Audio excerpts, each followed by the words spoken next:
Pagi itu, aku terbangun dari tidurku. Tidak seperti hari-hari biasanya, mimisan itu pun terjadi. Mata ini pun terganggu, sulit untuk melihat, apalagi membaca. Penglihatanku tampak berbeda.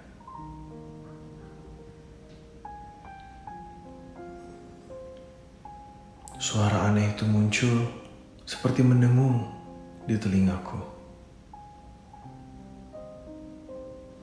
Kepala ini sering terasa sakit entah kenapa. Benjolan di leher juga terasa semakin membesar saat aku melihatnya.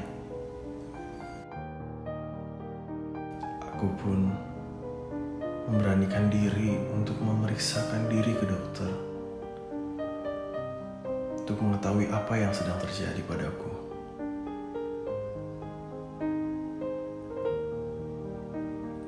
Pemeriksaan pun dilakukan oleh dokter.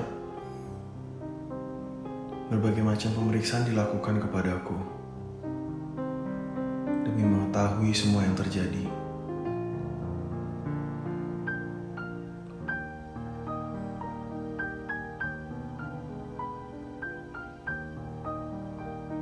Akhirnya aku mengetahui keganasan pada dinding belakang hidung atau kanker nasofaring menghampiriku. Semua ini karenanya.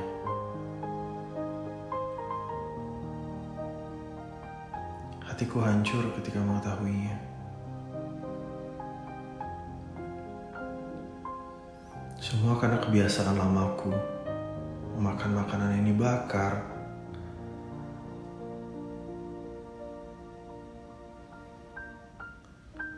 memakan makanan yang diasinkan. Aku pun menyadari hidup harus terus berjalan. Aku pun mengikuti saran dokter, berobat secara teratur, makan makanan yang sehat, dan berolahraga secara rutin. Inilah kisahku. Kanker nasofaring atau lebih dikenal sebagai kanker belakang hidung terjadi saat sel kanker berkembang dari nasofaring, area yang terletak di belakang rongga hidung dan di atas bagian belakang tenggorokan. Kanker nasofaring umumnya terjadi di Asia Tenggara. 5 negara dengan kejadian tertinggi di dunia adalah China, Indonesia, Vietnam, India, dan Malaysia.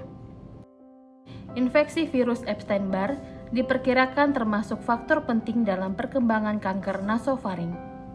Faktor resiko diantaranya adalah mengkonsumsi ikan yang diasinkan secara berlebihan pada usia dini, mengkonsumsi tinggi makanan dengan pengawet dengan cara diasinkan atau dibakar, serta merokok.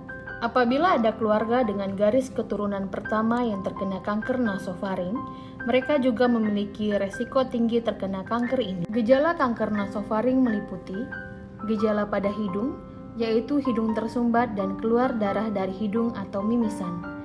Gejala akibat dari keterlibatan saraf kranial, yaitu penglihatan ganda dan wajah kebas atau mati rasa.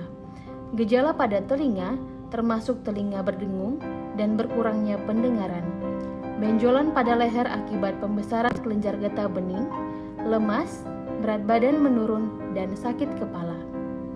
Saat dicurigai adanya kanker nasofaring, dokter dapat melakukan pemeriksaan pada bagian belakang hidung dengan menggunakan nasoendoskopi. Daerah yang menunjukkan pertumbuhan abnormal dapat dibiopsi untuk dipastikan tingkat keganasannya secara histopatologi. Peranan prosedur bedah pada pengobatan kanker nasofaring sangatlah terbatas. Radioterapi merupakan pilihan pengobatan bila kanker nasofaring masih berada dalam stadium awal. Untuk pasien dengan stadium lanjut, prosedur kemoterapi akan dikombinasikan dengan radioterapi untuk hasil pengobatan yang lebih baik. Jika Anda memiliki faktor resiko dan gejala yang serupa dengan kanker nasofaring, segera periksakan diri Anda ke dokter.